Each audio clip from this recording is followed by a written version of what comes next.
কিৰ্চফৰ সূত্ৰ ঠিক আছে কিৰ্চফৰ সূত্ৰ পঢ়াৰ আগতে মই তোমালোকক এটা কথা কৈ লৈছোঁ যে হোৱাট ইজ ইলেক্ট্ৰিক কাৰেণ্ট আমি অলৰেডি কাৰেণ্টৰ কথা পঢ়ি আছোঁ যে electric current means it is the flow' of electrons আমি যেতিয়া এডাল মেটেলৰ বা এডাল কণ্ডাক্টিং ৱায়াৰৰ মাজেদি কাৰেণ্ট ফ্ল' হোৱাৰ কথা কওঁ তো কাৰেণ্ট ফ্ল' মানে হৈছে it is the flow' of free electrons inside the কণ্ডাক্টৰৰ ভিতৰত যেতিয়া ফ্ৰী ইলেক্ট্ৰনবিলাকে মুক্ত ইলেক্ট্ৰনবিলাকে যেতিয়া গতি কৰিব সেই গতিৰ ফলতে বিদ্যুৎ প্ৰবাহৰ সৃষ্টি হয় এতিয়া বিদ্যুৎ প্ৰবাহ কেতিয়া চালিত হ'ব when the electric current will flow through a conductor এডাল পৰিবাহীৰ মাজেদিনো কেতিয়া প্ৰবাহ চালিত হ'ব প্ৰথম কথা এনে আমি এডাল পৰিবাহী suppose this is a conductor গতিকে এই পৰিবাহীডাল বা এডাল পৰিবাহী এডাল কণ্ডাক্টৰৰ ভিতৰত এডাল কেবল আছে তো এই কণ্ডাক্টৰডালৰ মাজেদি কেতিয়াও নিজে নিজে কাৰেণ্ট ফ্লো নহয় কাৰেণ্ট ফ্লো তেতিয়াহে হ'ব যেতিয়া আমি এডাল কণ্ডাক্টৰৰ দুই মূৰত বিভৱ ভেদ প্ৰয়োগ কৰোঁ যেতিয়া এডাল কণ্ডাক্টৰৰ দুই মূৰত আমি বিভৱ ভেদ প্ৰয়োগ কৰিম তেতিয়া কি হ'ব হাই পটেনশিয়েলৰ পৰা লো পটেনশিয়েললৈ from high potential to low potential current will flow উচ্চ বিভৱৰ পৰা নিম্ন বিভৱলৈ বিদ্যুৎ চালিত হ'ব যে তোমালোকে জানাই যে সাপোজ দিস ইজ এ ৰেজিস্ট্যান্স আৰু ইয়াত মই কি কৰিলোঁ ৰেজিস্ট্যান্স মানে ৰেজিস্ট্যান্স কাৰ থাকে কণ্ডাক্টৰ থাকে গতিকে আল্টিমেটলি এডাল মই আচলতে কণ্ডাক্টৰ বুজাইছোঁ আৰু এই পৰিবাহীডালৰতো নিজৰ ৰেজিস্ট্যান্স থাকে সকলো পৰিবাহীৰে গতিকে মই ইয়াৰ ৰেজিস্ট্যান্সটো ধৰি লৈছোঁ R এতিয়া মই পৰিবাহীডালক কি কৰিলোঁ এটা এক্সটাৰ্নেল পটেনশিয়েল ডিফাৰেন্সৰ সৈতে মই কানেক্ট কৰি দিলোঁ সাপোজ মই এটা বেটাৰীৰ সৈতে কানেক্ট কৰি দিলোঁ গতিকে বেটাৰী এটাৰ সাপোজ পটেনশিয়েল ডিফাৰেন্স V মই V বিভৱ ভেদ ইয়াৰ দুই মূৰত প্ৰয়োগ কৰি দিলোঁ গতিকে বিভৱ ভেদ প্ৰয়োগ কৰিলে কি হ'ব এটা বেটাৰীয়ে কি কৰে বিভৱ ভেদ প্ৰয়োগ কৰে বিভৱ ভেদ সৃষ্টি কৰে বিভৱ ভেদ মানে কি তাৰ এটা টাৰ্মিনেলৰ পটেনশিয়েল বেছি আৰু এটা টাৰ্মিনেলৰ পটেনশিয়েল কম গতিকে এই বেটাৰীটোৰ এটা মূৰৰ পটেনশিয়েল কি হ'ব বেছি হ'ব সো হাই পটেনশিয়েলটো আমি কি বুলি লিখো হলে positive so this is positive আৰু this is low potential negative গতিকে ইয়াৰ মাজেদি কি হ'ব হাই পটেনশিয়েলৰ পৰা লো পটেনশিয়েললৈ কি হ'ব কাৰেণ্ট ফ্লো হ'ব ঠিক আছে এতিয়া আমি ইলেক্ট্ৰিক সাৰ্কিটৰ কথা পঢ়িম যেতিয়া আমি ইলেক্ট্ৰিক সাৰ্কিটৰ কথা পঢ়িম সাৰ্কিট বিলাকত কি হয় সাধাৰণতে এটা নহয় বহুবিলাক যথেষ্ট পৰিমাণে ৰেজিস্ট্যান্স থাকে আৰু সেই ৰেজিস্ট্যান্স বিলাকৰ মাজেদি যেতিয়া কাৰেণ্ট ফ্লো হ'ব তেতিয়া কিমান কাৰেণ্ট ফ্লো হ'ব এটা সাৰ্কিটত বেলেগ বেলেগ বহুত ব্ৰাঞ্চ থাকে বেলেগ বেলেগ ব্ৰাঞ্চৰ প্ৰতিটো ৰেজিস্ট্যান্সৰ মাজেদি কিমান কাৰেণ্ট ফ্লো হ'ব প্ৰতিটো ৰেজিস্ট্যান্সৰ সৃষ্টি হোৱা বিভৱ ভেদ কিমান তাক আমি কি কৰোঁ কিৰ্চফৰ সূত্ৰৰ সহায়ত ক্যালকুলেট কৰি উলিয়াব পাৰোঁ এটা ধৰি লোৱা আমি এটা সাৰ্কিট লৈছো সাৰ্কিটটোৰ কোনোবা এটা পোৰশন লৈছো suppose this is da portion ইয়াত বহুত সাৰ্কিট আছে আমি গুটেখিনি লোৱা নাই আমি এটা সৰু পোৰশন লৈছো সাপোজ দিস ইজ ৰেজিস্ট্যান্স R এটা সাৰ্কিটৰ এটা ৰুট R আৰু ইয়াৰ মাজেদি কাৰেণ্ট গৈ আছে এইটো দিশত কাৰেণ্ট ফ্লো হৈছে ঠিক আছে এতিয়া তোমালোকে চাবা যে কাৰেণ্ট সদায় কি হয় হাই পটেনশিয়েলৰ পৰা লো পটেনশিয়েললৈ ফ্লো হয় সাপোজ এই ৰেজিস্ট্যান্সটোৰ এই মূৰটোক মই suppose this end is A and this end is B যেতিয়া আমি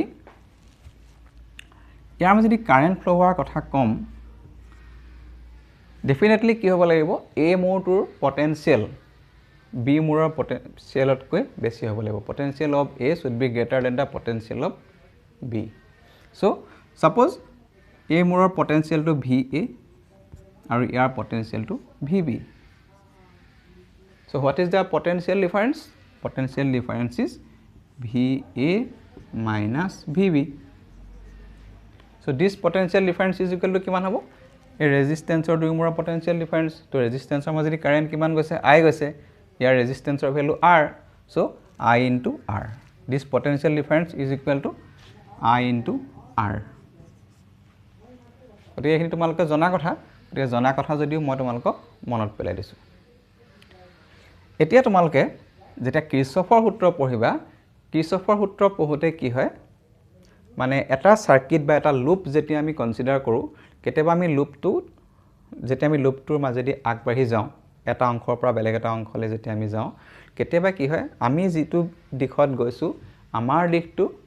একচুৱেল কাৰেন্ট ফ্লো হোৱাৰ দিশৰ লগত মিলি যায় আৰু কেতিয়াবা কি হয় আমি যোৱা দিশটো একচুৱেল কাৰেন্ট ফ্লো হোৱা দিশটোৰ লগত বিপৰীত হয় গতিকে এই কথাটো তোমালোকে মনত ৰাখিবা যদি আমি যোৱা দিশটো আমি ধৰা A পইণ্টৰ পৰা B পইণ্টলৈ গৈছো this is our direction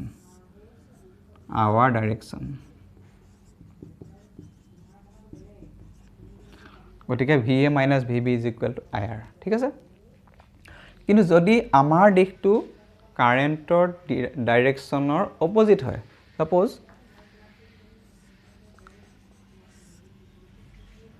current গৈছে এফাললে উলুটা দিশত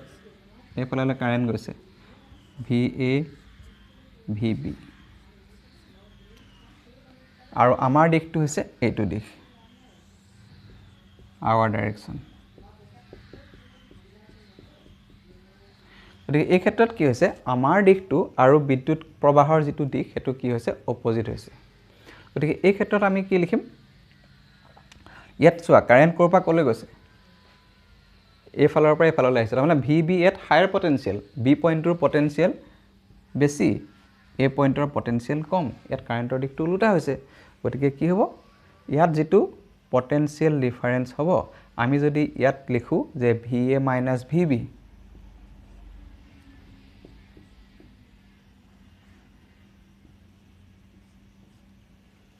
is equal to কিমান হ'ব ইয়াত চোৱা পটেনশিয়াল কাৰ বেছি আছে VB ৰ বেছি আছে V এৰ পটেনশিয়াল কম গতিকে VA - VB is equal to minus VB minus V আৰু is equal to কিমান হ'ব minus ইয়াৰ যেটো পটেনশিয়াল ডিফাৰেন্স এটো হ'ব এই ৰেজিস্ট্যান্সৰ দুই মূৰা বিভৱ ভেদটো হ'ব I into R তাৰমানে কাৰেন্ট এটো দিশত ফ্লো হৈছে আৰু আমি কোনফালে গৈছো এই ফাললৈ গৈছো আমি গৈছো ফ্ৰম লোৱাৰ পটেনশিয়াল টু হায়াৰ পটেনশিয়াল আৰু ইয়াত কি হৈছে আমি গৈছো কাৰেন্টৰ দিশৰ একে দিশত কাৰেন্ট কোনফালে যায় হায়াৰ পটেনশিয়াল টু লোৱাৰ পটেনশিয়াল আমিও গৈছো হায়াৰ পটেনশিয়াল টু লোৱাৰ পটেনশিয়াল হেকাৰণে এই ৰুটটোৰ দুই মূৰা বিভৱ ভেদটো কি হ'ব প্লাস আৰু ইয়াত কি হৈছে কাৰেন্ট হায়াৰ পটেনশিয়ালৰ পৰা লোৱাৰ পটেনশিয়াললৈ আহিছে কিন্তু আমি গৈছো কৰ পৰা লোৱাৰ পটেনশিয়ালৰ পৰা হায়াৰ পটেনশিয়াললৈ গতিকে তোমালোকে লোৱাৰ পটেনশিয়াল হায়াৰ পটেনশিয়াল মনত ৰখাত কি এটোই মনত ৰাখিবা যে আমি যোৱাৰ দিশটো কাৰেন্টৰ দিশৰ যদি বিপৰীত দিশ হয় আমি এটো দিশত আগবাঢ়ি গৈছো কিন্তু কাৰেন্ট উলুটা এটা দিশত আগবাঢ়ি আহিছে আগবাঢ়ি নহয় কাৰেন্ট উলুটা এটা দিশত ফ্লো হৈছে তেনেকুৱা ক্ষেত্ৰত তোমালোকে কি কৰিবা সদায় পটেনশিয়াল ডিফাৰেন্সৰ আগত মাইনাস চিন দিবা so here it is plus IR and here it is minus IR আপনা আমি আগবঢ়া দিশ আৰু কাৰেন্টৰ দিশ একে হলে পজিটিভ পটেনশিয়াল ডিফাৰেন্স আৰু অপোজিট হলে নেগেটিভ পটেনশিয়াল ডিফাৰেন্স এতিয়ালৈকে আমি কিৰচফৰ সূত্ৰ পঢ়া নাই কিৰচফৰ সূত্ৰটোত যেহেতু আমাক এই কথাকিটা খুব প্ৰয়োজন হ'ব প্ৰতিটো মুহূৰ্ততে আমাক লাগিব গতিকে এই কথাকিটা তোমালোকক এবাৰ মই দেখুৱাই দিলো তে নেক্সট আমি কিৰচফৰ সূত্ৰটো পঢ়িম তে কিৰচফৰ সূত্ৰটো দুটা সূত্ৰ আছে কিৰচফৰ এটা ফাৰ্স্ট ল এটা সেকেন্ড ল কিৰচফৰ যেটো ফাৰ্স্ট ল এটো কয় জাংশন ৰুল বা কেতিয়াবা আমি ইয়াক কারেন্ট রুল বুলিও কওঁ গতি কারেন্ট রুলটো বা জাংশন রুলটো কি বুজায় যে এটা সার্কিটত আমি যদি এটা পয়েন্ট লওঁ সাপোজ ধৰা এটা সার্কিটত এটা point this is the point of A circuit গতি এই পয়েন্টত কি হ'ব পাৰে বিভিন্ন অংশৰ পৰা আহি কাৰেন্ট সোমাবহি পাৰে আৰু এই পয়েন্টৰ পৰা আকৌ বেলেগ অংশলে কি হ'ব পাৰে কাৰেন্ট ওলাই যাব পাৰে ইয়াত কাৰেন্ট সোমাব পাৰে আৰু কাৰেন্ট ওলাই যাব পাৰে ইয়াৰ পৰা গতি কিৰচফৰ প্ৰথম সূত্ৰতে কি বুলি কৈছে ফাৰ্স্ট লতে কৈছে যে ইলেক্ট্ৰিক সাৰ্কিট এটাৰ কোনোবা এটা বিন্দুত যিমান কারেন্ট সোমাব সিমান কারেন্ট ওলাই যাব that means the algebraic sum of current meeting at a point in an electric circuit is 0 গতিকে আমাৰ যেটো ফাৰ্স্ট ল মই তোমালোকক দেখাই দিছো যে কেনেকৈ আমি ফাৰ্স্ট লটো পাম সাপোজ ফাৰ্স্ট ল এই ফাৰ্স্ট লটোক আমি কওঁ it is also' called current law. এতিয়া ফাৰ্ষ্ট লতে কৈছে যে the algebraic sum of currents meeting at a point in an electric circuit is 0. The algebraic sum of currents meeting at a point in an electric circuit is 0. তাৰমানে অসমীয়াত হ'ব বৈদ্যুতিক বৰ্তনী এটাৰ কোনো বিন্দুত মিলিত, মই আকৌ কৈছোঁ বৈদ্যুতিক বৰ্তনী এটাৰ কোনো বিন্দুত মিলিত প্ৰবাহবোৰৰ বীজগণিতীয় যোগফল শূন্য। বৈদ্যুতিক বৰ্তনী এটাৰ কোনো বিন্দুত মিলিত প্ৰবাহবোৰৰ বীজগণিতীয় যোগফল শূন্য। অ'কে, গতিকে ইয়াত আমি বীজগণিতীয় শব্দটো ব্যৱহাৰ কৰিছোঁ। বীজগণিতীয় মানে এলজেব্ৰিক। বীজগণিতীয় যোগফল মানে কি, যে এটা চাৰ্কিটৰ কোনোবা এটা পইণ্টত যদি বিভিন্ন অংশৰ পৰা আহি কাৰেণ্ট সোমায়, সেই যিবিলাক কাৰেণ্ট সোমোৱা কাৰেণ্টখিনিক আমি পজিটিভ বুলি ধৰিম, আৰু যিখিনি কাৰেণ্ট সেই পইণ্টটোৰ পৰা ওলাই গৈছে সেই কাৰেণ্টখিনিক আমি কি কৰিম, নিগেটিভ বুলি ধৰিম। তেতিয়া কি হ'ব, যদি নিগেটিভ বুলি ধৰোঁ তেতিয়াহ'লে তাৰ যিটো এলজেব্ৰিক চাম কৰিম সেই এলজেব্ৰিক চামটো 0 ওলায়। তো 0 মিনছ এটা চাৰ্কিটৰ এটা পইণ্টত কোনোবা এটা বিন্দুত যিমান কাৰেণ্ট সোমাব সিমান কাৰেণ্ট তাৰ পৰা ওলাই যাব লাগিব। আৰু এইটো তোমালোকেও জানা যে কাৰেণ্ট মানে কি, it is the flow' of charges. আধানৰ চলাচলকে আমি প্ৰবাহ বুলি কওঁ। গতিকে এটা বৰ্তনীৰ কোনোবা এটা অংশলৈ যদি প্ৰবাহ আধানবিলাক সোমায়হি, আধানটোতো তাতে ক'তেও ৰৈ থাকিব নোৱাৰিব, কাৰেণ্ট ফ্ল' হৈ আছে। গতিকে কি হ'ব, বৰ্তনীটা কোনোবা এটা বিন্দুত যিমান আধান বেলেগ বেলেগ অংশৰ পৰা আহি সোমাবহি, সেই আধানবিলাক ক'ত যাব, আধানটো তাত ষ্ট'ৰ হৈ থাকিব নোৱাৰে ক'তো, সেই আধানবিলাক কি কৰিব, আকৌ ওলাই গুচি যাব। গতিকে কোনোবা এটা অংশত যিমান আধান সোমাব সিমান আধান তাৰ পৰা ওলাই যাব। সেইটোৱে হৈছে কিৰ্চফছ ফাৰ্ষ্ট ল'। গতিকে কিৰ্চফৰ প্ৰথম ল'টোক আমি আৰু এটা ল' বুলিও ক'ব পাৰোঁ, it is the law' of conservation of charge. Okay, গতিকে ফাৰ্ষ্ট ল'টো আৰু এটা আমি ইয়াক কওঁ কাৰেণ্ট ৰুল বুলিও কওঁ, কেতিয়াবা কাৰেণ্ট ৰুল বুলিও কওঁ, বা তোমালোকে কিছুমান কিতাপত এইটো জাংচন ৰুল বুলিও পাবা। কাৰেণ্ট ৰুল অৰ জাংচন ৰুল, ফাৰ্ষ্ট ল'টো। ঠিক আছে, এতিয়া তোমালোকে ভাবিছা যে এটা চাৰ্কিটৰ কেনেকৈনো এটা পইণ্টত বেলেগ বেলেগ ঠাই পাই কাৰেণ্ট সোমাব বা কাৰেণ্ট ওলাই যাব দেই। মই তোমালোকক চিম্পুল এটা চাৰ্কিট দেখাই দিছোঁ। চাৰ্কিটটো তোমালোকে এনেকুৱা হ'ব যে, ধৰি লোৱা মই একদম আটাইতকৈ এটা সহজ চাৰ্কিট আঁকি দিছোঁ। তোমালোকে ছাপ'জ এটা চেল ল'লা, চেলটোৱে আমাক EMF দিব। গতিকে মই ইয়াত এটা ৰেজিষ্টেঞ্চ ল'লোঁ। ঠিক আছে, এতিয়া ধৰা মই ইয়াত আৰু এটা ৰেজিষ্টেঞ্চ ল'লোঁ। Suppose this is R1 and this is R2। This is R2। এতিয়া কি হ'ল, মই ধৰা ইয়াক suppose this is point A, this is point B, this is point C, this is point D, this is point E, this is point F। এই বেটেৰীটোৱে suppose আমাক total current দিছে I। E supply দিয়া কাৰেণ্টৰ পৰিমাণ হৈছে I। গতিকে I কাৰেণ্টখিনি গৈ কি হ'ল, ই বিত ডিভাইড হৈ গুচি গ'ল। ডিভাইড হৈ গৈ পেলাই কি হ'ল, এটা পাৰ্ট এফালে গুচি গ'ল আৰু এটা পাৰ্ট এফালে গুচি গ'ল। গতিকে ছাপ'জ ইয়াৰ এটা পাৰ্ট এফালে গুচি গ'ল I1 আৰু নেক্সট পাৰ্টটো হ'ল I2। এতিয়া যদি আমি এই বি পইণ্টত কিৰ্চফৰ ফাৰ্ষ্ট ল'টো ইউজ কৰোঁ, তেতিয়া আমাৰ কেনেকুৱা হ'ব, তোমালোকে নিজে চিন্তা কৰা যে বি পইণ্টত কাৰেণ্ট সোমাইছে কোনটো কাৰেণ্ট, ইয়াত সোমোৱা কাৰেণ্ট কোনটো I2। I কাৰেণ্ট ইয়াত সোমাইছে আৰু ওলাই কোনখিনি কাৰেণ্ট গৈছে I1 আৰু I2 গতিকে সোমোৱা কাৰেণ্ট আৰু ওলোৱা কাৰেণ্টৰ পৰিমাণটো সদায় কি হ'ব লাগিব সমান হ'ব লাগিব গতিকে এই বি পইণ্টত যদি আমি কিৰ্চফৰ ফাৰ্ষ্ট লটো এপ্লাই কৰোঁ তেতিয়া মই কি লিখিব লাগিব এলজেব্ৰিক সাম অফ কাৰেণ্ট তাৰমানে I যদি যেটো current coming towards the point B পইণ্টলৈ যেটো কাৰেণ্ট আহিছে মই হেতু সদায় পজিটিভ বুলি ল'ম I ওলাই গৈছে কোনটো I1 আৰু I2 I minus I1 minus I2 is equal to 0 so this is the algebraic sum হোমোৱাটো আমি পজিটিভ ল'ম ওলাই যোৱাটো আমি নিগেটিভ ল'ম আৰু ইয়াৰ পৰা তোমালোকে জল পটকে ধুনিয়াকে ওলাই আছে clearly that means I equal to I1 plus I2 তাৰমানে যিমান কাৰেণ্ট সোমাইছে সিমান কাৰেণ্ট তাৰ পৰা ওলাই যাব লাগিব এই বি পইণ্টৰ সোমাইছে কিমান I ওলাই গৈছে কিমান I1 আৰু plus I2 so this is the Kirchhoff's first law so this law is also called law of this law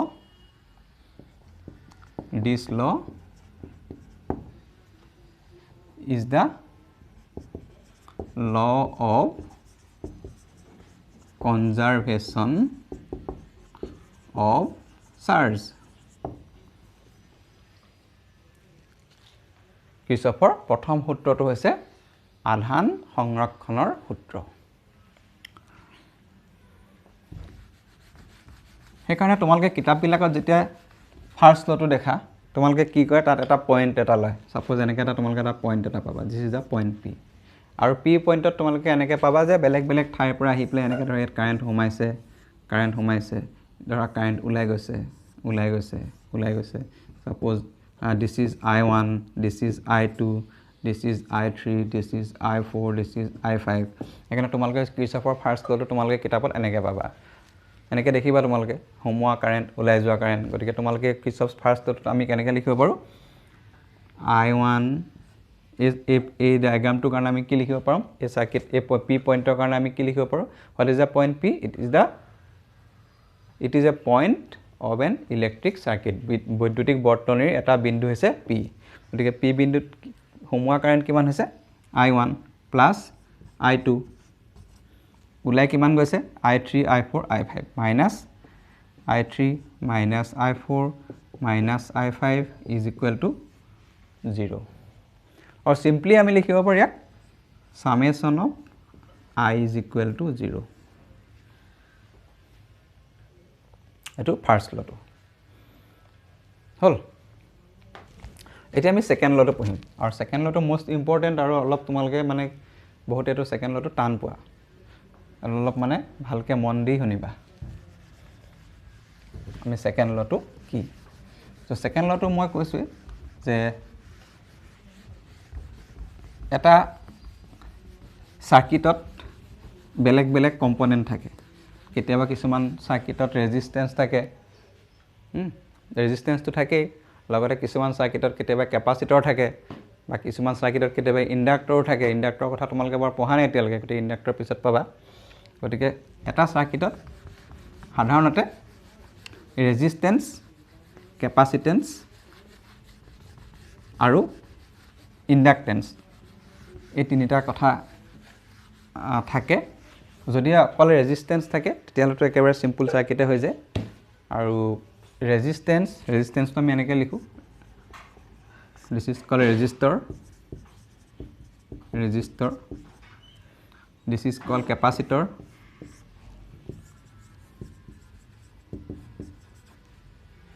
আৰু এটা বস্তু থাকে ইন্ডাক্টৰ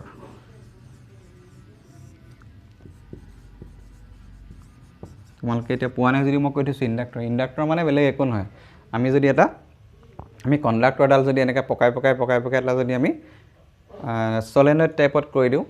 তেতিয়ালে এটো আমি কি বুলি কওঁ ইন্ডাক্টৰ আৰু ইন্ডাক্টৰ বুজাবৰ কাৰণে আমি এল লেটাৰটো ব্যৱহাৰ কৰো কেপাসিটৰ বুজাবলৈ সি ৰেজিস্টৰ বুজাবলৈ আৰ গতিকে এইবিলাকক কয় এলিমেন্টস অফ এ সাৰ্কিট এটা বৰ্তনীৰ এইবিলাক বিভিন্ন অংশবিলাক গতিকে যেতিয়া এটা সাৰ্কিটত ৰেজিস্ট্যান্সে থাকক বা কেপাসিটৰে থাকক বা ইন্ডাক্টৰে থাকক সেই প্ৰতিটো এই কম্পোনেন্ট বিলাক যেতিয়া থাকিব সেই সাৰ্কিটটোত কি হ'ব বিভৱ ভেদৰ সৃষ্টি হ'ব মানে এটা বৰ্তনীত যদি এটা ৰেজিস্ট্যান্স থাকে ৰেজিস্ট্যান্সটোৰ দুই মূৰত বিভৱ ভেদৰ সৃষ্টি হ'ব তেনেকৈ কেপাচিটৰ থাকিলে কেপাচিটৰটো দুই মূৰত বিভৱ ভেদৰ সৃষ্টি হ'ব ইণ্ডাক্টৰ মানে এনেকুৱা কইল থাকিলে তাৰ দুই মূৰতো বিভৱ ভেদৰ সৃষ্টি হ'ব ঠিক আছে এতিয়া আমি ইমান কমপ্লিকেচনলৈ নাযাওঁ এতিয়া আমি জাষ্ট এই ৰেজিষ্টেন্সটোৰ কথাহে পঢ়িম ঠিক আছে এইবিলাক কথা আমাৰ তেতিয়াহে বেছি এপ্লিকেবল হয় যেতিয়া আমি অল্টাৰনেটিং কাৰেণ্ট পঢ়িম তোমালোকক সেইদিনা মই কৈছিলোঁ যে কাৰেণ্ট দুই প্ৰকাৰৰ থাকে এবিধ হ'ল ডাইৰেক্ট কাৰেণ্ট আৰু আনবিধ হ'ল অল্টাৰনেটিং কাৰেণ্ট ডাইৰেক্ট কাৰেণ্ট মানে হৈছে প্ৰত্যক্ষ প্ৰবাহ আৰু অল্টাৰনেটিং কাৰেণ্ট মানে হৈছে পৰিৱৰ্তী প্ৰবাহ মানে যিটো প্ৰবাহ সময়ৰ লগে লগে মান আৰু তাৰ দিশটো সলনি হৈ থাকে গতিকে ইণ্ডাক্টৰ আৰু কেপাচিটৰটো আমি অল্টাৰনেটিং কাৰেণ্টৰ ক্ষেত্ৰত আমি এই দুটা পঢ়িবলগীয়া হয় বেছিকৈ আমি ডাইৰেক্ট কাৰেণ্টৰ ক্ষেত্ৰত আমি সাধাৰণতে ৰেজিষ্টেন্সটোৱে পঢ়োঁ গতিকে আমি যিহেতু ডাইৰেক্ট কাৰেণ্ট পঢ়ি আছোঁ আমি অল্টাৰনেটিং কাৰেণ্ট পঢ়া নাই গতিকে আমি যিবিলাক এতিয়া চাৰ্কিট ব্যৱহাৰ কৰিম তাত যিটো কাৰেণ্ট আমি যিটো ভল্টেজ সোৰ্স ব্যৱহাৰ কৰিম বা যিবিলাক কাৰেণ্ট হ'ব সেই কাৰেণ্টবিলাক হৈছে ডাইৰেক্ট কাৰেণ্ট গতিকে আমি এইকেইটা এতিয়া নপঢ়িম আমি এটা ৰেজিষ্টেন্সৰ কথাটো ইয়াত অকল পঢ়িম এতিয়া এটা চাৰ্কিটত বহুত অংশ থাকিব পাৰে আৰু বেলেগ বেলেগ অংশবিলাকৰ মাজেদি কি হয় বেলেগ বেলেগ পৰিমাণত কাৰেণ্ট যায় গতিকে এই কিৰ্চফৰ সেকেণ্ড লটোৱে কৈছে যে the algebraic sum of the potential difference আগতো এলজেব্ৰিক সাম অফ কাৰেণ্ট আছিলে এইটো কৈছে যে সেকেণ্ড ল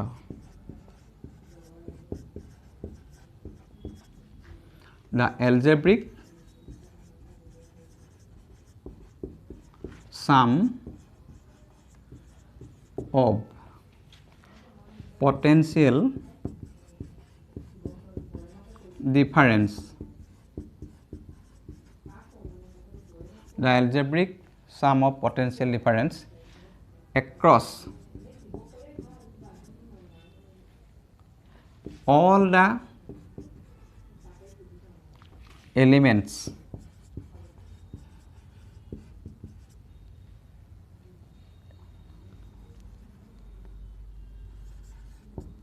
of a closed electric circuit is 0. The algebraic sum of the potential difference across all the elements of a closed electric circuit is 0. অসমীয়াত লিখিবা তোমালোকে বন্ধ বন্ধ ক্লোজ মানে বন্ধ বন্ধ হ'বই লাগিব নহলে কাৰেণ্ট ফ্লো নহব বন্ধ বৈদ্যুতিক বৰ্তনী এটাৰ বিভিন্ন অংশত সৃষ্টি হোৱা বিভৱভেদ সমূহৰ বিভিন্ন অংশত সৃষ্টি হোৱা বিভৱভেদ সমূহৰ বীজগণিতীয় যোগফল শূন্য বীজগণিতীয় যোগফল শূন্য বীজগণিতীয় যোগফল শূন্য So this law is also called loop rule. Second law to our name is loop rule. It is also called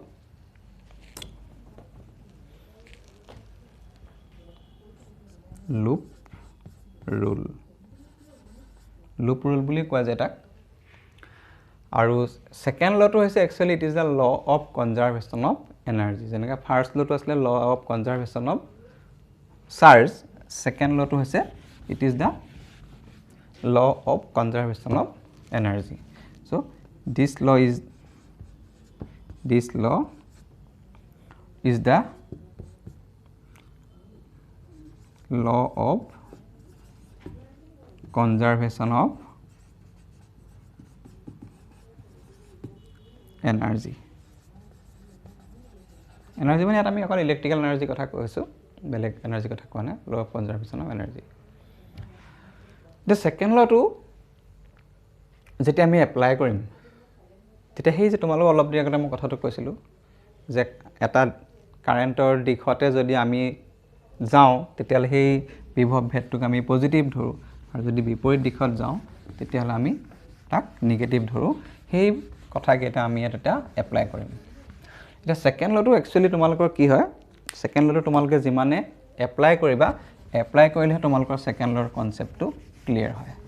গতিকে সেকেন্ড লটো যেতিয়া আমি এপ্লাই কৰিম তেতিয়া আমি কি কৰিম আমি ইলেক্ট্ৰিক সাৰ্কিট এটাৰ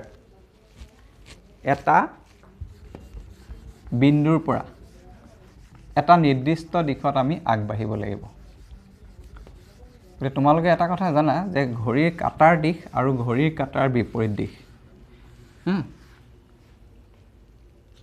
clockwise and anti clockwise direction এই কথাটো সবৰে চাগে ক্লিয়াৰ আছে তথাপি মই কৈছো যে আমি যদি এটা দিশ এনেকৈ লওঁ এটো so this is the clockwise direction এটোক আমি কওঁ ঘড়ীৰ কাটাৰ দিশ গতিকে আৰু তাৰ অপোজিট দিশটোক আমি কওঁ এন্টি ক্লকৱাইজ ডাইৰেকশ্যন ঘড়ীৰ কাটাৰ বিপৰীত দিশ গতিকে আমি এটা সাৰ্কিট যদি আমি এনেকৈ পাওঁ গতিকে আমি এটা সাৰ্কিটত যদি এনেকৈ যাব লগিয়া হয় এনেকৈ গলো এনেকৈ গলো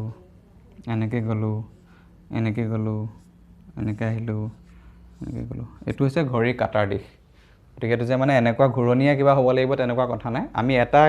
দিশত আমি এই ফালে যদি আগবাঢ়ি গৈ থাকো তেতিয়া এটো কয় ঘড়ীৰ কাটাৰ দিশ আৰু যদি আমি সাপোজ এনেকৈ গলো এনেকৈ গলো এনেকৈ গলো এনেকৈ গলো এনেকৈ গলো এনেকৈ গলো এটো হৈছে ঘড়ীৰ কাটাৰ বিপৰীত দিশ গতিকে আমি যেতিয়া আমি কিৰ্চফৰ লটো এপ্লাই কৰিম এটা ইলেক্ট্ৰিক সাৰ্কিটত সেই ইলেক্ট্ৰিক সাৰ্কিটটোৰ এটা বিন্দুৰ পৰা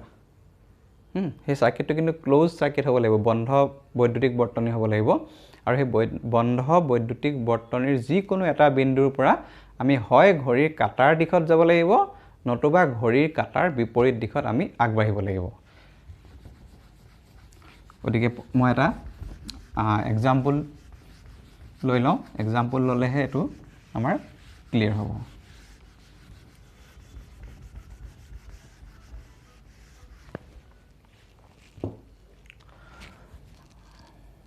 সাপোজ এটা ডাঙৰ ইলেক্ট্ৰিক সাৰ্কিট আছে আৰু সাৰ্কিটটো আমি এটা স্মল এটা পোৰশন আমি কনসিডাৰ কৰি লৈছো সাপোজ আমি এটা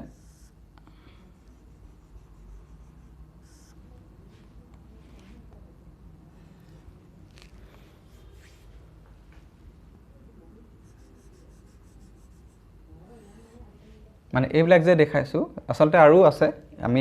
এই ফালৰ পোৰশন বিলাক আমি কনসিডাৰ ইয়াত নাই কৰা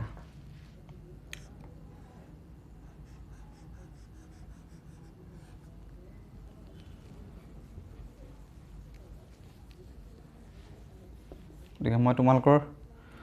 নৰমালি তোমালোকৰ টেক্সট বুকৰ যেটো যিবিলাক সাৰ্কিট আছে সেই সাৰ্কিট বিলাক এটা সলভ কৰি দিছো তাৰ পিছত আমি বেলেগ বেলেগ প্ৰবলেম কৰিব লাগিব বেলেগ বেলেগ প্ৰবলেমত আমি কি কৰিম বেলেগ বেলেগ সাৰ্কিট বিলাক আমি কনসিডাৰ কৰিম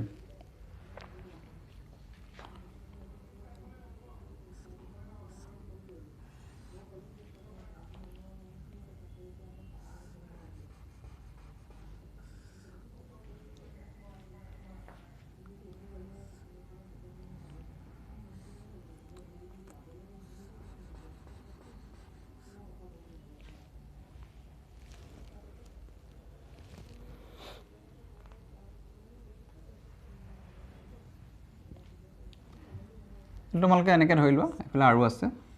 তো আমি এইবিলাক গোটেইখিনি আমি কনসিডাৰ নাই কৰা আমি অকল এটা পোৰশন আমি কনসিডাৰ কৰিছো suppose this is R1 this is R2 this is R3 this is R4 this is R5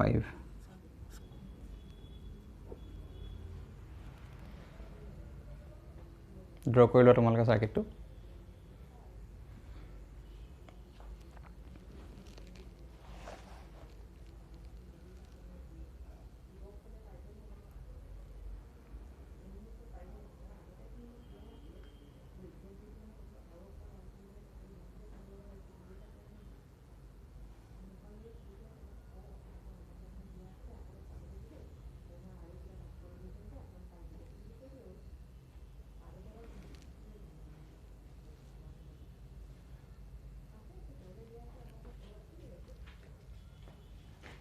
এতিয়া চোৱা ইয়াত কাৰেণ্টৰ ডাইৰেকশ্যনবিলাক দিয়া নাই গতিকে আমি ছাপ'জ মই কাৰেণ্টৰ ডাইৰেকশ্যনটো মই এটা দিশত মই নিজে কনচিডাৰ কৰি লৈছোঁ ছাপ'জ ইয়াৰ মাজেদি ছাপ'জ এইটো দিশত কাৰেণ্ট গৈছে এইফালে কাৰেণ্ট এইফালে আছে আৰু এইফালে ছাপ'জ কাৰেণ্ট এইফালে গৈছে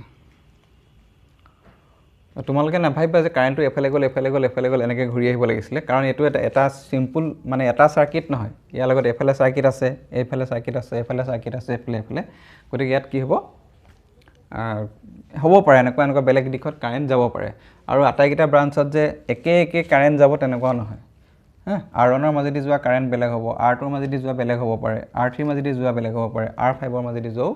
বেলেগ হ'ব পাৰে কাৰণ এইটো এটা ডাঙৰ চাৰ্কিট এটাৰ মই এটা সৰু পৰ্চনহে লৈ লৈছোঁ ইয়াত তোমালোকে আৰু এটা বস্তু চোৱা যে এই ডাইৰেকশ্যনটো মই অলপ সলাই দিছোঁ তোমালোকে এইটো চোৱা এইফালে নিগেটিভ এইফালে লৈছিলোঁ পজিটিভ এইফালে লৈছিলোঁ এইবোৰ মানে বেছি চিম্পুল হৈ যাব মই অকণমান কমপ্লিকেটেডকৈ লৈছোঁ এইটো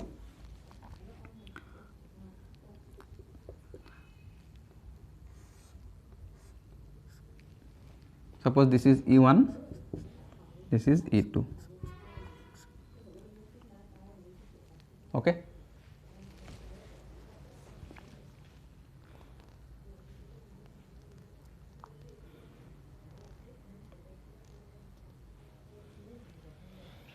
এতিয়া তোমালোকে কাৰেণ্টৰ যেটো পৰিমাণ সাপোজ R1ৰ মাজেদি যোৱা কাৰেণ্টক মই লৈছোঁ I1 R2ৰ মাজেদি যোৱা কাৰেণ্টক মই লৈছোঁ I2 R3ৰ মাজেদি যোৱা কাৰেণ্টক লৈছোঁ মই সাপোজ I3 আৰু এই কাৰেণ্টক লৈছোঁ R5ৰ মাজেদি যেটো কাৰেণ্ট গৈছে সাপোজ দিস ইজ I5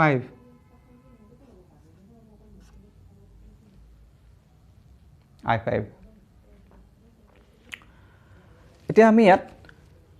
কিৰ্চফৰ লটো ইয়াত আমি এপ্লাই কৰিম বা তোমালোকে এটা কাম কৰিব পাৰা আমি ইয়াত এই ৰেজিস্ট্যান্সটো নলে তোমালোকক মই আৰু সহজ কৰি দিছো বাৰু এটো নালাগে বাৰু ৰেজিস্ট্যান্স লব R3 এটো মই R4 বুলি কৈছো কাৰেণ্টটো I4 বুলি কৈছো এতিয়া অলপ আৰু আমাৰ সিম্পল হৈ গ'ল সাৰ্কিটটো এতিয়া তোমালোকে কিৰ্চফৰ সেকেন্ড লটো ইয়াত এপ্লাই কৰিবা গতে কিৰ্চফৰ সেকেন্ড লটো এপ্লাই কৰিলে কি কৰিবা তোমালোকে এই বেলেগ পইণ্ট বিলাক হদায় তোমালোকে লেটাৰ দি এটো মানে নাম দি লবা তাত suppose this is point A this is point A this is point B this is point C this is point D তে এই বিলাকক কয় জাংশন কেলে জাংশন বুলি কৈছে ইয়াত এফালপা বেলেগ ঠাইৰ পৰা আহি প্লে যেটা কণ্ডাক্টৰ বিলাক যত লগ হয় এইবিলাকক আমি কি বুলি কওঁ জাংশন এটো এটা জাংশন এইবিলাক হৈছে এটা জাংশন আৰু এটোক আমি কওঁ এটা loop this is a loop A B C D A it is a loop so আমি ইয়াত কি কৰিম কিৰ্চফৰ সেকেন্ড ল টো এপ্লাই কৰিম applying Kirchhoff's second law in the loop applying মই ওপৰত লিখি দিছো applying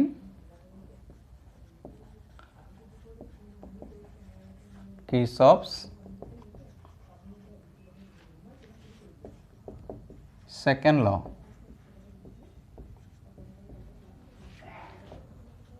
in the loop তো লুপ তো লিখোতে চাবা যেটো পয়েন্টৰ পৰা আৰম্ভ হ'ব হেখটো হদা হে পয়েন্টৰে হেখ হ'ব লাগিব A B C D A A B C D A okay এটা আমি এপ্লাই কৰিম এটা তোমালোকে কি কৰিবা সাপোজ প্ৰথমতে মই A বিন্দুৰ পৰা মই আৰম্ভ কৰিছো তে A বিন্দুৰ পৰা যেতিয়া আৰম্ভ কৰিবা তোমালোকে এটা কাম কৰিবা হদায় ঘড়ী কাটাৰ দিশত যাবলৈ যত্ন কৰিবা বা ঘড়ী কাটাৰ বিপৰীত দিশত যাবলৈ যত্ন কৰিবা কিন্তু মিক্স নকৰিবা মাজত এটা গলা মাজতে তোমাৰ ঘড়ী কাটাৰ দিশত গলা আকৌ ঘড়ী কাটাৰ বিপৰীত দিশত গলা এনেকুৱা নহয় এটা দিশতে যাব লাগিব you choose either clockwise direction or anti clockwise direction suppose মই ঘড়ী কাটাৰ দিশতে গৈছো ঠিক আছে মই A পৰা B লৈ মই এফাললৈ গৈছো মোৰ দিশটো এইটো দিশ কাৰেণ্টটো একেটা দিশতে গৈছে আমি যেটো দিশত আগবাঢ়ি গৈছো কাৰেণ্টটো একেটা দিশত আগবাঢ়িছে আৰু মই কোনটো দিশত গৈছো ঘড়ী কাটাৰ দিশত কেলে ঘড়ী কাটাৰ দিশত এফাললৈ গলো গৈ ইয়াত ৰেজিস্ট্যান্স আছে আকৌ এনেকৈ আহিলো আকৌ এফাললৈ যাম আকৌ এফাললৈ আহিম গতিকে এটো হৈছে মোৰ দিশ আমাৰ দিশ গতিকে প্ৰথম চোৱা এই ৰেজিস্ট্যান্সটোৰ দুয়ো মূৰত সৃষ্টি হোৱা বিভৱ ভেদৰ পৰিমাণ হ'ব I1 * R1 সো মই কি লিখিম I1 * R1 যেহেতু আমাৰ দিশ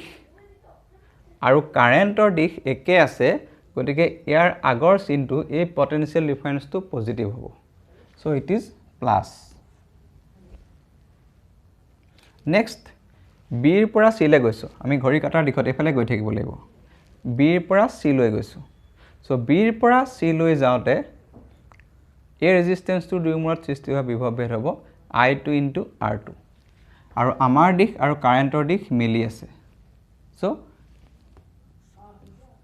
I2 * R2 ঠিক আছে নেক্সট E1 টো আহিলে ইয়াতে ঠিক আছে এটা E1 টো আমি চাব লাগিব যে E1 ত আমি কি কৰিম যেতিয়া তোমালোকে E1 ৰ কথা চিন্তা কৰিবা তেতিয়া তোমালোকে কি কৰিবা কাৰেণ্টৰ দিশটো কেতিয়াও কনসিডাৰ নকৰিবা ইয়াত ই কাৰেণ্টে ইয়াত পটেনশিয়াল ডিফাৰেন্স সৃষ্টি কৰিছে ঠিক আছে আৰু ইউ নিজৰ এটা ইয়াৰ পটেনশিয়াল ডিফাৰেন্স আছে তাৰমানে ইয়াৰ এটা EMF আছে গতিকে ইয়াতো আমি কি কৰিম যে যেতিয়া এই সেলটোৰ EMF টো আমি হলাই যেতিয়া পজিটিভৰ পৰা নেগেটিভলৈ যাম যেতিয়া আমি পজিটিভৰ পৰা নেগেটিভলৈ যাম তেতিয়া আমি EMF টো হদায় পজিটিভ ধৰিম আৰু যেতিয়া EMF এটাৰ বা এটা সেলৰ যদি আমি নেগেটিভৰ পৰা পজিটিভলৈ যাওঁ তেতিয়া আমি EMF টো নেগেটিভ ধৰিম এটা চোৱা ইয়াত আমি কলৈ গৈছো নেগেটিভৰ পৰা পজিটিভলৈ এটো হৈছে নেগেটিভ টাৰ্মিনেল এটো হৈছে পজিটিভ টাৰ্মিনেল মানে লো পটেনশিয়ালৰ পৰা হাই পটেনশিয়াললৈ গৈছো আমি গতিকে এই ক্ষেত্ৰত কি হ'ব EMF টো কি হ'ব নেগেটিভ গতিকে আমি কি লিখিম এটো -E1 তাৰ পিছত চোৱা আমি C পইণ্ট পালোহি গৈ C পইণ্টৰ পৰা আমি আকৌ কোনফালে আহিছো D পইণ্টলৈ গৈছো এই ক্ষেত্ৰত কি হৈছে আমি এফালে গৈছো কাৰেণ্টটো উলটাকে গৈছে গতিকে এই ৰেজিস্ট্যান্সটো দুয়ো মূৰত সৃষ্টি হোৱা বিভৱ ভেদটো হ'ব I3 * R3 কিন্তু ইয়াৰ আগৰ সাইনটো হ'ব negative so -I3 * R3 next আমি গৈ আছো গৈ আমি আমাৰ হলে কাৰেণ্টৰ দিশটো চাবা সেলৰ EMF ৰ ক্ষেত্ৰত হলে কাৰেণ্টৰ দিশটো চাবা সৰি আমাৰ দিশটো চাবা কাৰেণ্টৰ দিশ নাচাবা আমি এফালে গৈ আছো আমি এফালে আহি আছো আমি কোনটো মোৰ প্ৰথমতে কোনটো টাৰ্মিনেল পালো আমি পজিটিভ তাৰ মানে হাই পটেনশিয়াল পালো যেতিয়া আমি হাই পটেনশিয়ালৰ পৰা লো পটেনশিয়াললৈ যাম তেতিয়া আমি EMF টো কি লিখিম পজিটিভ লিখিম so plus E2 is equal to 0 ও নাই হয় 0 আৰু এটা আছে নহয় আমাৰ E2 ঠিক আছে তাৰ পিছত আমি D ৰ পৰা আকৌ A লৈ যাব লাগিব গতিকে আমিও এফালে গৈছো কাৰেণ্টটো এফালে গৈছে গতিকে ইয়াৰ বিভৱ ভেদ হ'ব +I4 * R4 is equal to 0 লিখা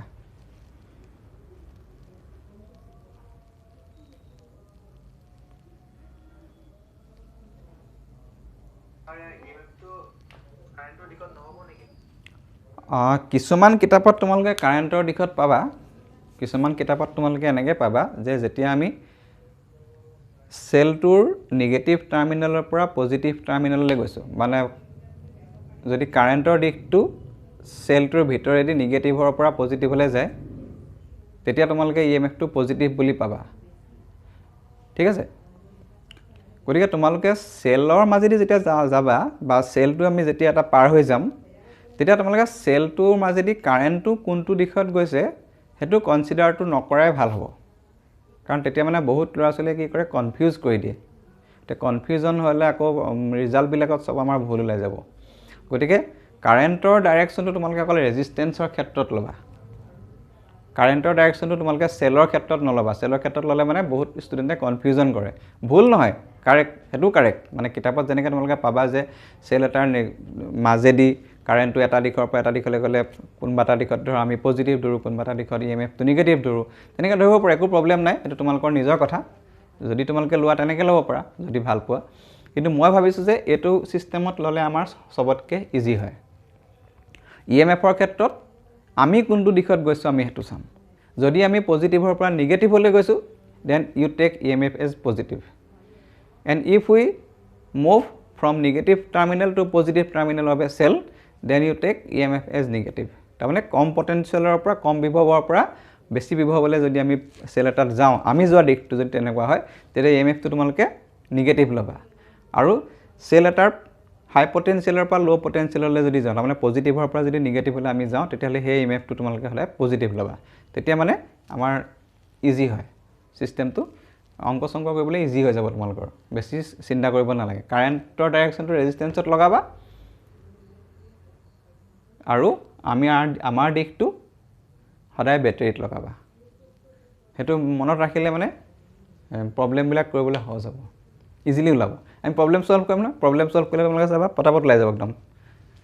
গতিকে আমি এটোটো হৈ গ'ল আমি সেকেন্ডলৈ লগাই দিলো আমি গতিকে এটো আৰু অলপ সিম্পলিফাই কৰি লিখিব পাৰা কোনবা ইচ্ছা কৰিলে তো লিখিব পাৰা I1 এনেকৈ লিখিব পাৰা I1 R1 আৰ কি কলা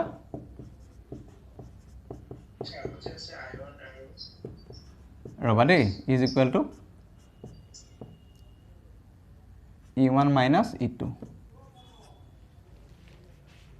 সিম্পলিফাই কৰিলো কি কলা আকৌ কৈ দিব লাগে নে কি কলা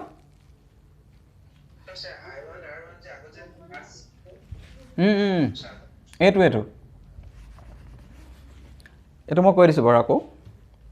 যেতিয়া আমি যোৱাৰ দিশটো আমি যেটো এটা দিশত আগবাঢ়িব লাগিব নহয় আমি নিজে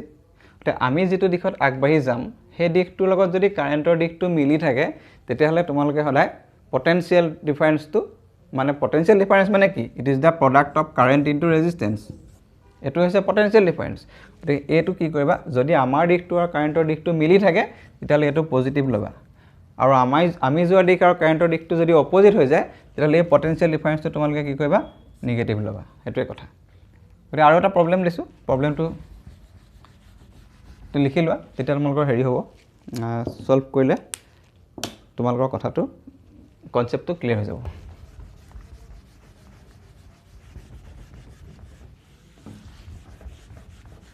তোমালোকৰ যিখন এনসিআৰটি টেক্সট বুক আছে তো এনসিআৰটি টেক্সট বুকৰ এটা আমি প্ৰবলেম লৈ লওঁ মানে ইজি হ'ব তোমালোকৰ প্ৰবলেমও সলভ কৰা হ'ব এটো শিকাও হ'ব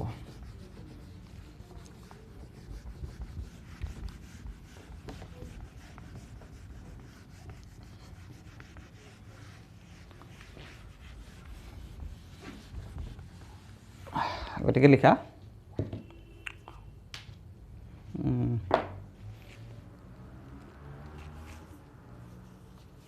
তোমালোকৰ যিখন কিতাপৰ ফিগাৰ 3.2 যেটো প্ৰবলেম দিয়া আছে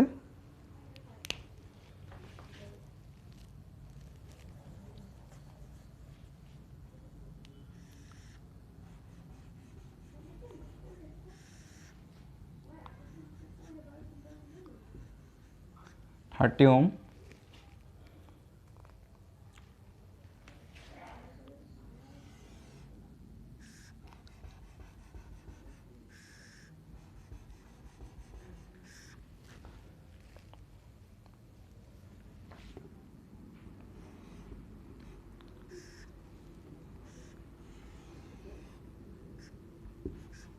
$45 volt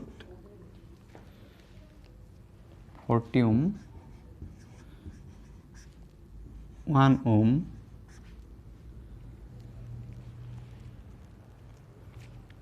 80 volt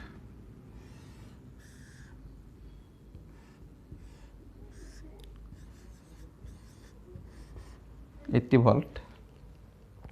1 ohm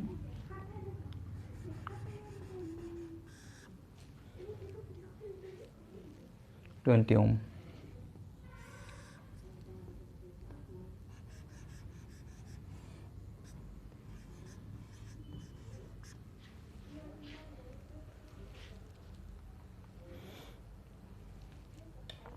Okay, ঠিক আছে 1 ohm 40 30.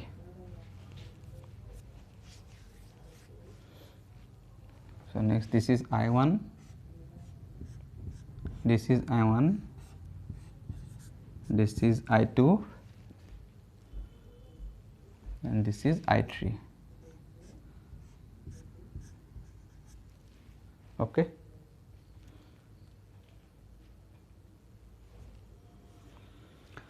এতিয়া এই সার্কিটটোত calculate I1 and I2.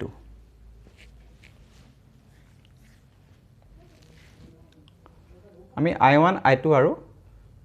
I3 calculate কৰিম ইয়াৰ পৰা calculate I1 I2 and I3.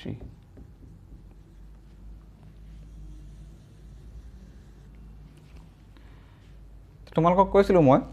যে সদায় এনেকুৱা প্ৰবলেমবিলাক সলভ কৰাৰ আগতে তুমি সদায় A B C D কে বেলেগ বেলেগ পইণ্টবিলাক ইয়াত দি ল'বা suppose this is point A, this is point B, this is C, this is D, this is E, and this is F. A B C D E F. এটা ইয়াত circuit আমি কেটা পাম আমি ইয়াত এটা সার্কিট এটো লব পাৰো এটা এটো লব পাৰো আৰু এটো এটা লব পাৰো আমি তিনটা লব পাৰো তো প্ৰথমতে আমি কি কৰিম এটা সাৰ্কিট আমি নিজে নিজৰ মতে আমি লৈ লওঁ আমি প্ৰথমতে ধৰি লৈছো সাপোজ আমি লৈছো A B C D A এটা তোমালোকে ইয়াত এটা কথা প্ৰথমতে চাই লোৱা যে এটা পইণ্ট A বিন্দুত কি হৈছে A বিন্দুত কারেন্ট সোমাইছে কি কারেন্ট সোমাইছে I3 টু A বিন্দুত সোমাইছে এই কারেন্টটো একেটা কারেন্টে আহিছে ই আহি প্লা 40 ওমৰ মাজেদি আহি ই A পইণ্টত সোমাইছে আৰু A পইণ্টৰ পৰা ওলাই গৈছে I1 আৰু I2 গতিকে কিৰচফৰ ফাৰ্স্ট লটো যদি মই এপ্লাই কৰো তেতিয়া কি হ'ব applying Kirchhoff's first law applying Kirchhoff's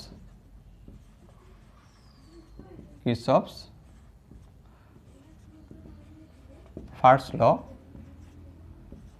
at point P A at point A গতিকে এই পইণ্টত যদি এপ্লাই কৰি দিও কি হ'ব সোমাইছে কিমান কাৰেন্ট I3 ওলাই গৈছে I1 আৰু I2 so I3 is equal to I1 plus I2 hall next আমি কিৰচফৰ ভোল্টেজ লটো এপ্লাই কৰিম code A B C D A so মই এটো তলত লিখি দিছো A B C D A for loop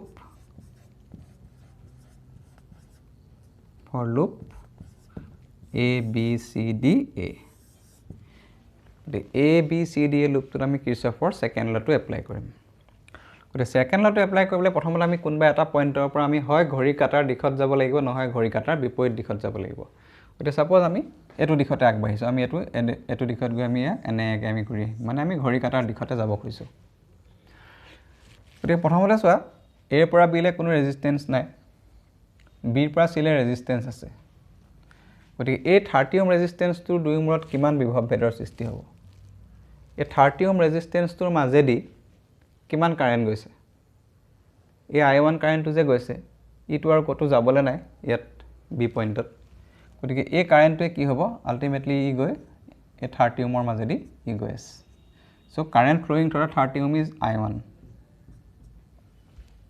গতিকে ইয়াৰ দুই মূৰত 30 ওমৰ দুই মূৰত বিভৱ ভেদ কিমান হ'ব 30 into I1 so 30 I1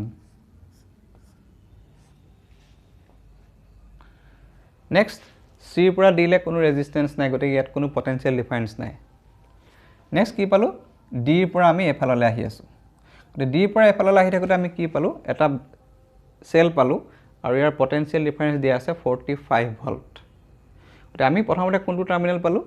negative terminal পালো সো মাইনাস 45 নেক্সট কিমান কাৰেন্ট এ 1 ওমৰ মাজেদি ফ্লো হৈছে এটো I3 এই I3 কাৰেন্টটো 40 ওমৰ মাজেদি ফ্লো হ'ব ইয়াৰ মাজেদি ফ্লো হ'ব সেলটোৰ মাজেদি ফ্লো হ'ব same current is flowing I3 so 1 into কাৰেন্টৰ ডাইৰেকশন আৰু আমি অহা ডাইৰেকশনটো একে আছে আমি এনেকৈ আহি আছো কারেন্টটো এফালে গৈ আছে so plus 1 into I3 plus next কি পালো 40 ohm so plus 40 into I3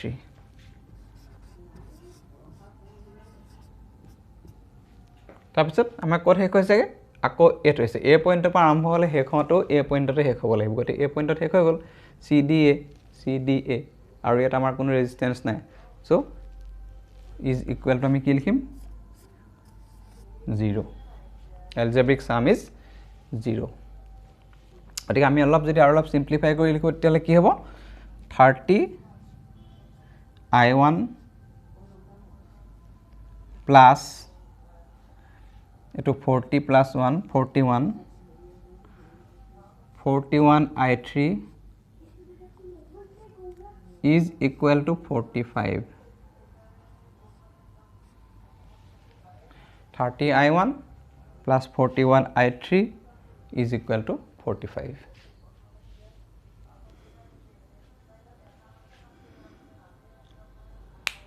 the next তোমালকে এটো কাৰণে কৰাছোন A D E F A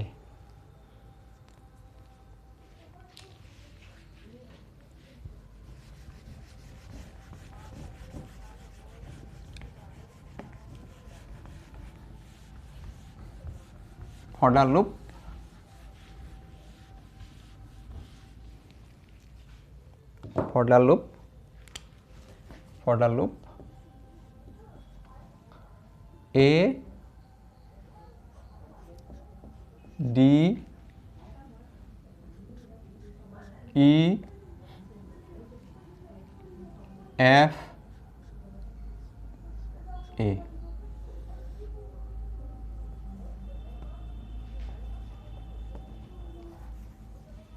এটো ট্রাই কৰা মই কৰি দিম বা নোৱাৰিলে ট্ৰাই কৰা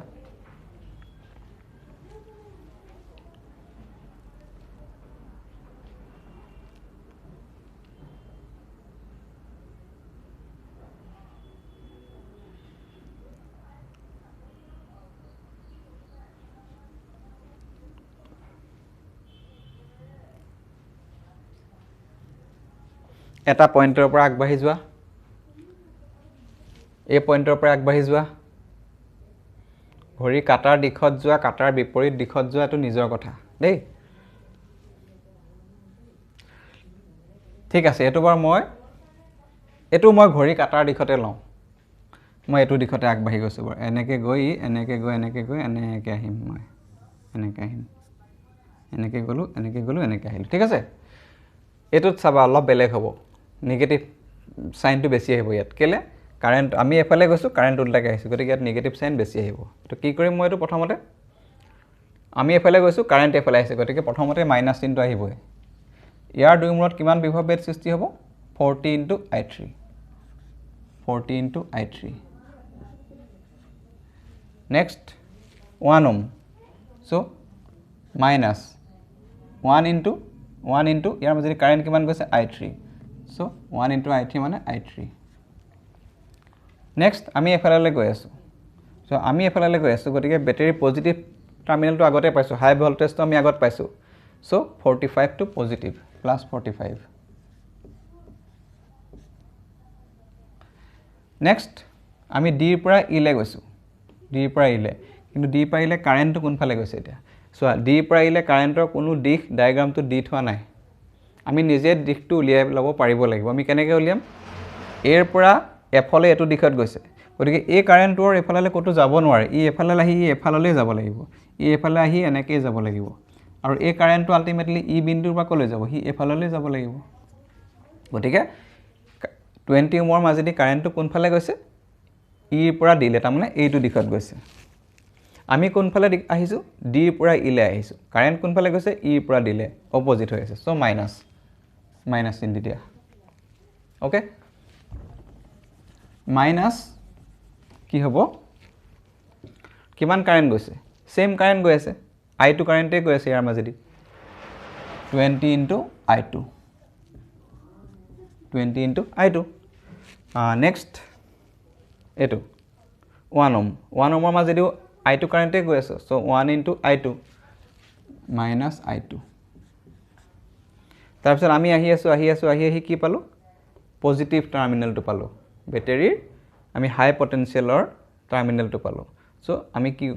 ধৰিম এটো পজিটিভ ধৰিম প্লাস কিমান 80 ভোল্ট দি আছে সো 80 তাৰপিছত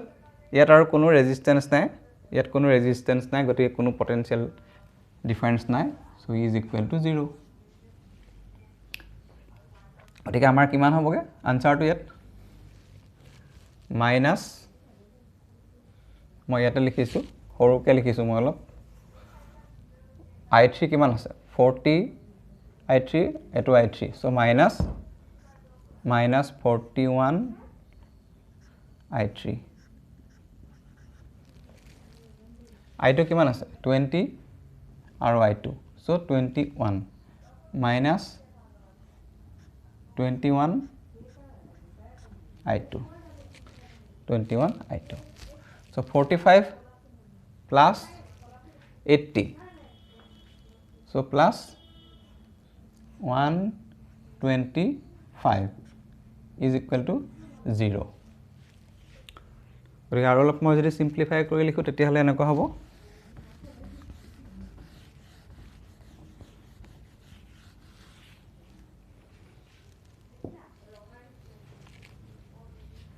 41 so 41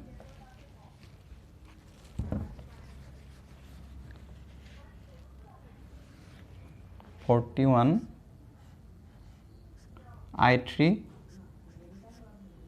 plus 21 i2 is equal to 125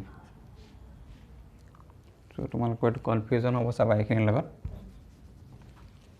মই তো বেলেগ কালাৰ এটা দি দিছো এটা is equal to 125